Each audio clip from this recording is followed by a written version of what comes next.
अखिलेश जी, योगी आदित्यनाथ के कौन कौन से काम से आप सबसे ज्यादा खुश हैं?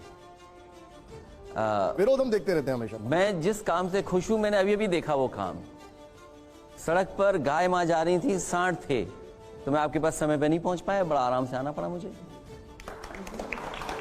अभी अभी। और जो 1 साल की आप बात कर रहे हैं, देखिए कितने होशियारी से सरकार 1 साल के बारे में पूछना चाहती है। आप सरकार में 2017 में आए थे, 17 से लेकर के अभी तक आपने 7 बजट पेश किए हैं। और दिल्ली की सरकार, क्योंकि प्रधानमंत्री जी भी उत्तर प्रदेश से हैं, तो आपने 10 बजट पेश किए हैं। 10 और 17 बजट, आपको हिसाब किताब 17 बजट का देना चाहिए। आप 1 साल की उपलब्धि मत पूछिए। अखिलेश जी, लेकिन एक बात बताइए, कुछ तो ऐसा होगा, जैसे आपने बहुत सारे काम किए, विपक्ष ने उस जमाने में आपकी तारीफ भी की, कुछ तो ऐसा होगा जो आपको पसंद आया गौ माता के अलावा? देखिए, मैं हालांकि जिस जगह मैं बैठा हूं उस संस्था के खिलाफ या चैनल के खिलाफ नहीं बोल सकता हूं, लेकिन मुझे एक लीडर का स्टेटमेंट बहुत अच्छा लगा।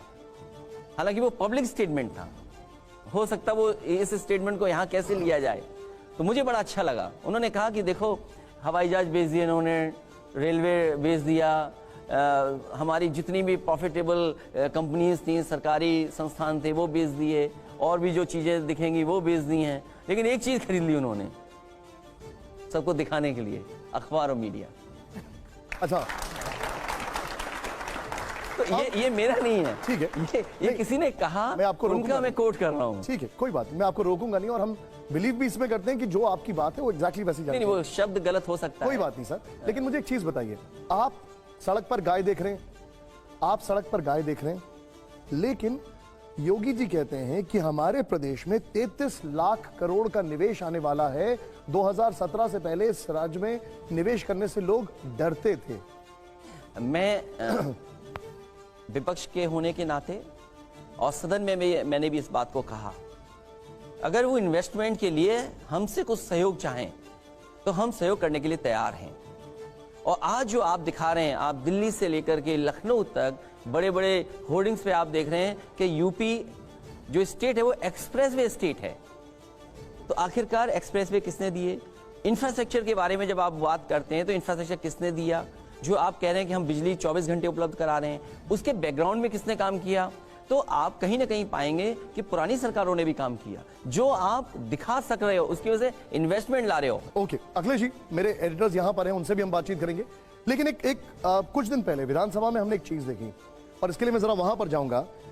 योगी आदित्यनाथ जी ने आपकी पार्टी पर अपराधियों को संरक्षण देने का आरोप लगाया और कहा कि माफियाओं को वो मिट्टी में मिला देंगे। उन्होंने क्या कहा था, एक बार मैं आपको सुनाना चाहता हूं, ये जरा इसको प्ले ऑन करिए यहां पर।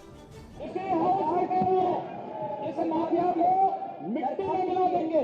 सरकार किसी है, पकड़ा क्या हो, ये माफिया है, इनको मिट्टी में मिलाने का काम करेंगे। अब ये इन्होंने क्या कहा, मैं चाहूंगा नेक्स्ट टाइम थोड़ा ऑडियो थोड़ा लाउड रखिएगा। इन्होंने कहा कि मैं उनको मिट्टी में मिला दूंगा, लेकिन आपने कहा कि वो सिर्फ फिल्मी डायलॉग बाजी करते हैं।